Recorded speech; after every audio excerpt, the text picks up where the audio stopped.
and inhumane treatment. Countless lives were lost during the transportation process and due to the harsh conditions of slavery, resulting in an immeasurable loss of human potential and dignity. Undeniably, the slave trade was marked by its cruelty, and the generations that suffered under this inhumane institution received little assistance, even from the church. Both the church and the state were directly and indirectly involved in the transatlantic slave trade. They enacted laws to support each other, with the state relying on Judeo-Christian scriptures and ecclesial pronouncements as justification for the trade.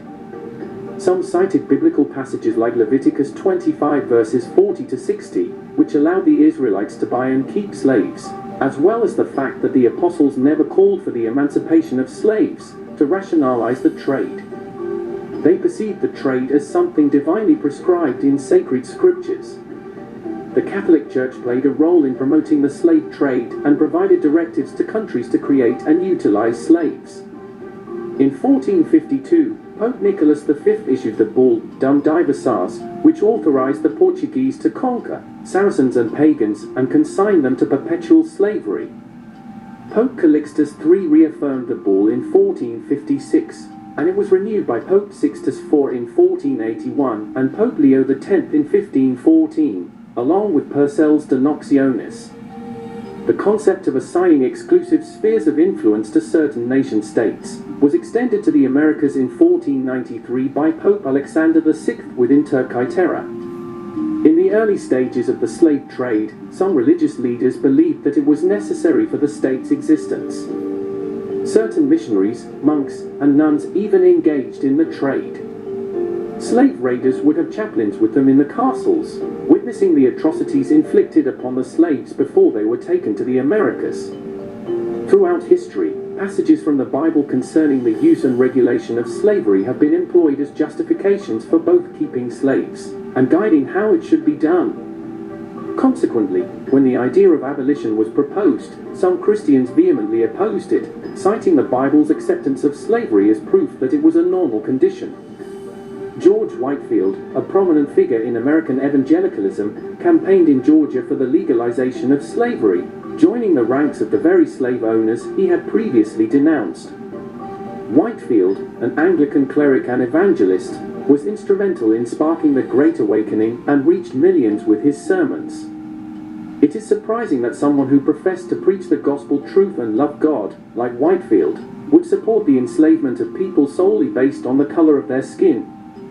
Whitefield was a plantation owner and slaveholder, using slave labor to fund his orphanages. Whitefield, along with James Habersham, played a role in reintroducing slavery to Georgia.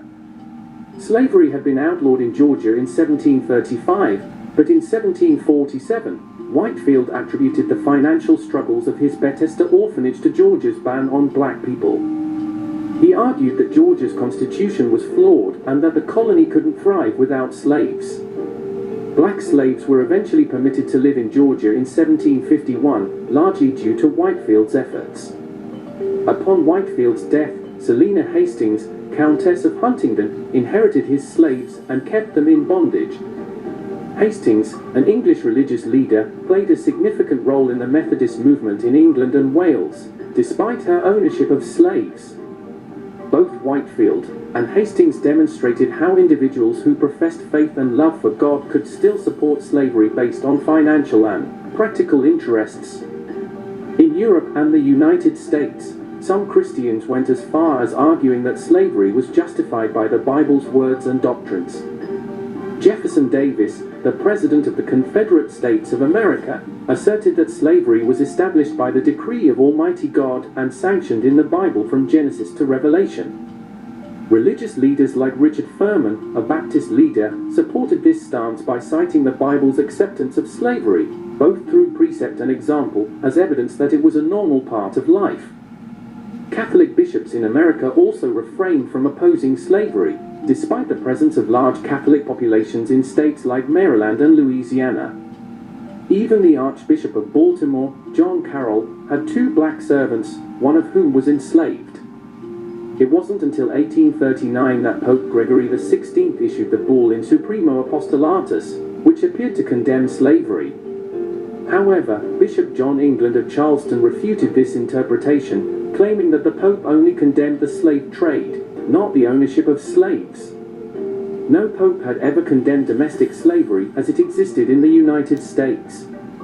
There are several reasons why the Church supported racism and slavery. One significant factor was the economic impact of slavery, as it was deeply intertwined with the economies of many colonial societies.